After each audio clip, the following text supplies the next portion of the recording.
What's going on, guys? So recently I did a suggestion Sunday, which if you guys don't know, if you follow me over on my Instagram, every Sunday or every other Sunday, I haven't decided what I'm going to do yet, I leave a poll up on my Instagram story and I let you guys send me video suggestions. And I got a lot of suggestions this past weekend that I really liked, but one that really spoke to me and that I kind of got from a few different people was one on anger and just on not being able to forgive people and kind of just having a built up hatred or resentment for somebody. And I personally totally understand what it's like to feel that way.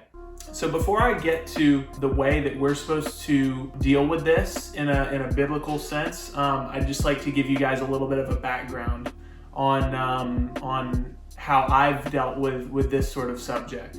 So back when I was in middle school, I decided that, actually no, this was actually well before this. So I tried out to play Pop Warner football when I was about 12 years old. I've said in one of my other videos before that I was homeschooled, and so I didn't end up really getting to have a ton of interaction with the kids that went to the local schools, other than I played football, played basketball kind of recreationally. So I did definitely know some people and I had like some social interaction with people. I didn't really particularly get to know this set of kids very well. One of them in particular that I'm not going to go into a ton of detail on, he was vying for a position that I particularly wanted. And he was a very popular kid. He had some other things going on for him that kind of helped with him being popular and helped the other kids to really dislike me. He ended up turning that entire team against me because I was vying for the same position that he was. And I just remember him just acting like I was strange, going out of his way to hit me in drills and really just try to hurt me, I felt like.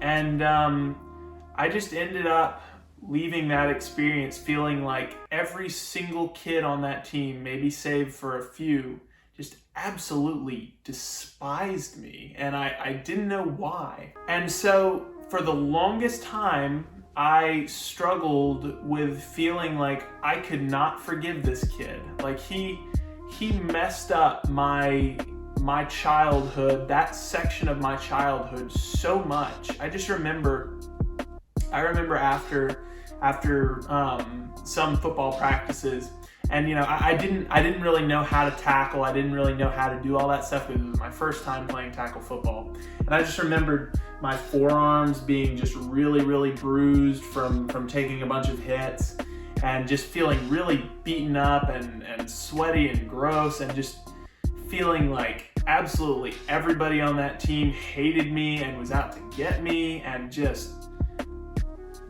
that part of my life was so miserable, and I attributed it all to that one kid that just went out of his way to be awful to me. And so it took me a really long time to get to the point where I felt like I could forgive that kid. I mean, it's hard not to have these like just anger fantasies where you just you beat that kid up, or you call him out and make him look stupid. But that's not what Jesus calls us to do. In fact, Jesus came back to this earth knowing all the while that he was going to be beaten, scorned, mocked, and he still decided that he was going to come down here and die for us. The ultimate act of love, the ultimate sacrifice for us. Now, I don't know about you guys, but let's imagine this scenario here. So I have a group of friends that's just recently gotten really hungry. So they're like, okay, well, Sam, go pick us up some McDonald's. So I go to McDonald's and I pick up a whole bunch of food, and I come back and all of my friends are making fun of me. They like beat me with a belt. And they call me all these names, and they're just incredibly ungrateful. And they didn't even kill me like in Jesus' case, but even without killing me, I'm still probably gonna throw that food in the trash. I mean, that's a obviously a really weird comparison, but just think about how much more difficult Jesus' act was compared to something like that. It's amazing, and that's what Jesus teaches us to do. You don't have to be best friends with that person. You don't have to decide, oh well, I just want to hang out with this person all the time. You don't have to do that.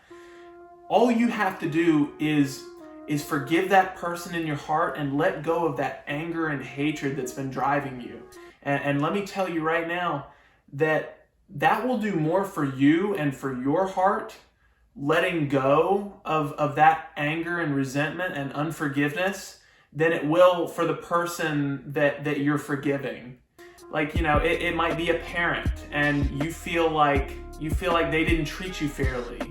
If it's a significant other that cheated on you, if it's a friend that stabbed you in the back and just betrayed your trust, you might feel like, to a degree, that in the two latter scenarios in particular, like you're letting that person off the hook by forgiving them. And it might be a freeing thing for the person that you're forgiving, but don't underestimate how powerful it is when you let go of that. It feels like you can finally breathe again. The shackles that were holding your heart hostage are just gone. You just feel that weight lift off your shoulders. So don't underestimate how powerful forgiveness is for the person you're forgiving, and also for your own heart. It'll do more for your own heart than it will probably even for the person you're forgiving. So what causes us to be angry? I believe that anger in its most basic form is when we expect something from something or from someone that we don't get. So for instance, like in sports, if you have a favorite sports team, you probably know what it's like to be angry with somebody on a TV for not doing something right or for messing something up. And what's the root of that? Well, let's say that you're a Lakers fan, a Los Angeles Lakers fan, basketball for those of you that don't know. If LeBron James comes down the lane and he misses a wide open layup, point blank range, a foot from the basket, going to lay the ball in, and he just misses it. If you're a Los Angeles Lakers fan, you're probably going to be pretty angry because you expect him to make that. You expect him to be better than that.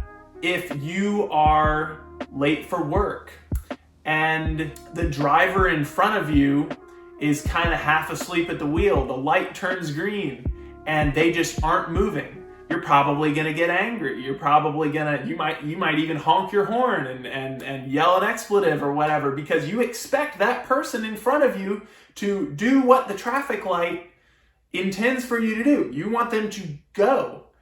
And that can be applied to any circumstance. It can be something with pride, where somebody calls you out on something and you think in your head, well, I expect to be treated better than that. I expect not to have my ego take a hit like that. Like I'm better than that. I expect for other people to revere me in a better way. So anger can be things like that. But in particular, I just want to emphasize that anger usually comes from us expecting something and not getting it.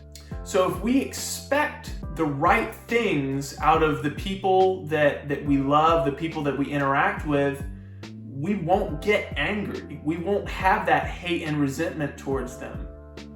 One thing that I see all the time is people will idolize people, or they'll idolize a relationship, a spouse, a friend, or a mentor. And the reality is, guys, that we live in a fallen world where everybody is going to disappoint. No one is going to be able. The the only one that can hold up to our expectations and can hold up to our idolizing is God.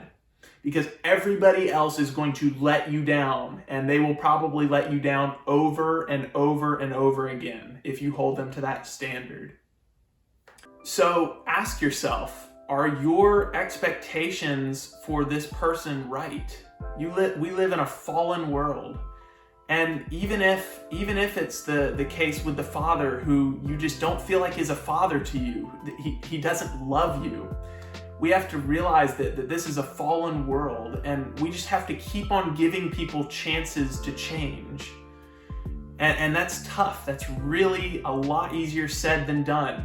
But if Jesus can come back knowing that we are going to spit on him and continually nail him to the cross, literally, with our sins, then we can forgive these other people. No matter how egregious the sin is, no matter how bad the betrayal, no matter how bad he or she is treating you, we just have to remember that Jesus died for all of us. Jesus died for that person too.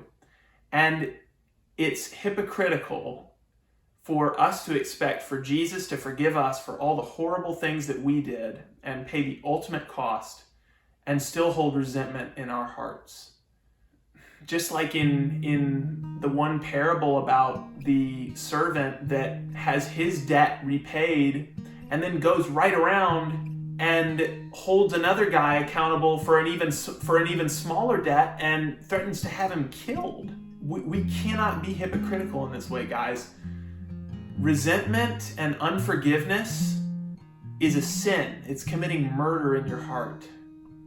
So do the person that you're forgiving a favor, and most of all, do yourself a favor. Let go of your anger and resentment, guys. It's biblical. God commands us to do it. And it'll free you. It'll break those shackles and those chains in your heart. And guys, I know that when I really forgave the guy that ruined so much of my childhood, I just felt this weight just come off my shoulders, and I felt like I could breathe again. And I want that for you guys too. I hope you guys like this video. If you have a situation that you want to tell us about, leave it below in the comments. I'm sure that there are lots of people that would love to hear it. I would love to hear it. If you guys have any sort of suggestions or anything that you would like to talk to me about, follow me on Instagram. I'm not that Sam Jackson on there. And yeah, guys, I appreciate y'all watching. I appreciate all the support that we've gotten. We're closing in on 200 subscribers. I can't wait to hit the next milestone and hopefully well beyond. So thanks, guys.